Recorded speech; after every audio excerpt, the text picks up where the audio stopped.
को लड़की का लगा के और नाव रख देते सर, राधिका चाहे पूनम चाहे कोनो नाव धर देते आईडी चल दिया नौका लेके मैसेंजर पर धका धक वही पर मैसेज करा देना बात हो जाता कि आई ना चमकी में बड़ा बढ़िया को चाट बनावेला शादी के 4 बजे के बाद चाट खाई ले जाओ या से खा ले हटिया चले ले ए भैया वो आ गई आई ऐसे ही हो फोने पे जब बात होता सामने दिखाई देता तो कहता है साला ये तो हंडिल वाला है गड़बड़ हो गया मोबाइल का मोहब्बत है। श्यामदेव यादव शिरकनपुर के ऐतिहासिक धरती से 51 रुपया और ये समाजवादी तप नारायण यादव ग्राम प्रधान करमुआ के ऐतिहासिक धरती से 100 रुपयों का आशीर्वाद। चलो में बहुत बहुत नमस्कार, बहुत बहुत प्रणाम। गाना का लोगन का फरमाइश बा, कितना गाना गाना है बिरहा हम गावे चलते भैया, सुना पूरा आनंद मिली, पूरा दे पूरा आनंद जो हम लोग चाहते हैं। 200 रुपयों का पुरस्कार समाजवादी तप नारायण यादव ग्राम प्रधान करमुआ। राजू यादव होलईपुर, यादव नगर होलईपुर, मनीष यादव होलईपुर, ये दोनों भाइयों की तरफ से भाइयों का फरमाइश वाला आवेगा बिरहा में कोनो पॉइंट तनी साया जाई तो जौन तो हम लोग सुनल चाहत लोग हम सुना दे, हम बुझत नहीं है 40% लोग सुने का आएगा ओहू के हम सुना दे। एक दिन बिरहा गा के आओ मिर्जापुर से 5 महीना पहले के बाद यह मधुसूदन पांडे जी बड़े सुंदर कवि हैं, हम लोग स्ट्रगल कर रहे थे तब से आपका सानिध्य मिलता है और शुक्र है कि आप यही के रहने वाले हैं, हमारे बीच में। मैं अभी देखा हूँ, प्रणाम कर रहा हूँ आपको। बड़ी अच्छी अच्छी गीतें लिखते हैं पिया मधुसूदन, इनके गीतों में कहीं आप नॉनवेज नहीं दिखाई देगा आपको, पूरा वेजिटेरियन कवि है। आज के कवि तो नॉनवेज का लिख दिया। तो गाना चालू भइल रहे जब से सिपाही से भइला हवलदार हो, नथुनिया में गोली मारे सैया हमार हो। कितना यानी टेंट वाला लोग जान जा लो कि बाबू साहब का बारात हो तो कौन सट्टा ना लिखो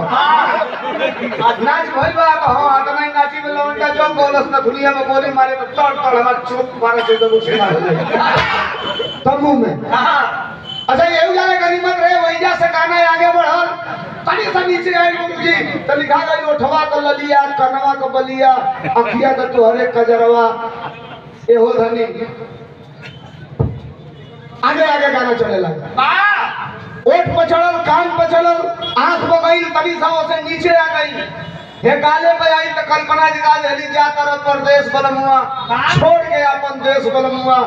का देखो वो पंडित जी से खोलवा के पोथी पतरा आए वो चुमा लेला राजा जी बन जाई जतरा। कामे खत्म हो गई पंडित जी लोग को ओ जाने का हिम्मत रहल हई नौकी जो ना तली सो ई गा दे गली दी गौली सो कि जा तरफ परदेश बलमुआ हमके घरे छोड़ के अतनी जाए से पहले खा लो लिपस्टिक में रोटी बोल के बहुजा ले गली में रहल में खियावते रहली सब बोले तनी सब सरगल एगो बिहार का हमार भाई का घर जी लगाई जाई उठुआ तो हुक राजा जी फूक राजा जी हम तो कहीं बोले के तब बोला नेता आदमी है हम तो पता नहीं खोलम कोई को मोबाइल चलाता में गड़बड़ हो जाएगी एहू जाले गनीमत रहल लगा दे चलिया कहूं राजा जी तनी सा फिर एक बीता सरकार नया गाना आइल बड़ा हल्फा मचौले रहल पतिया नतिया पटना बा तेरे ढोरी चटना यो सेल 6 महीना हुई इंतजार करी सबे वहीं तक घोड़ी चटोले वाला 6 महीना में एक बीता अगर उन्हें सरल भी हो सकता का चटा भगवान ये आज का गाना हो ये सुपर हिट बा, ये सुपर डुपर हिट बा। आज के जमाना में ये सबसे ढेर अनफिट बा वो है हिट बा। रुको हम 2 घंटा रामायण गाई पता चली ना कि 1 घंटा 55 मिनट जात चाह लेके जो तो बुलावे पड़िए भैया आवत नहीं चाहे तो बस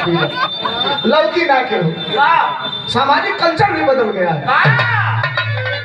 थोड़ा सा। अच्छा हम कह दी रही कि अब चूंकि आप जो हमसे सुनना चाहते हैं ये घर का मंच है, ये परिवार का मंच है और मैं जानता हूँ यहाँ सर्व धर्म सभी जात मजहब के लोग हैं, ये पर्टिकुलर मंच नहीं है, ये कहीं से पॉलिटिकल मंच नहीं है। लेकिन भारत के अंदर एक बात मैं आपसे बता दूं गाना आप सबसे सुनते हैं, कोई सुपर हिट हो सकता है, सम्राट हो सकता है, महासम्राट हो सकता है, लेकिन आम जनता के एक दिन मैं डिबेट पे था एक बड़े चैनल पे,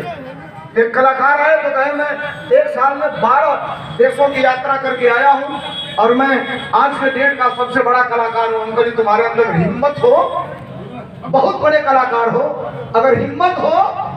तो 50 किलो की यूरिया 45 किलो हो गई है, सरकार के खिलाफ ला के दिखाओ, मैं समझूंगा कितने बड़े गायक हो तुम।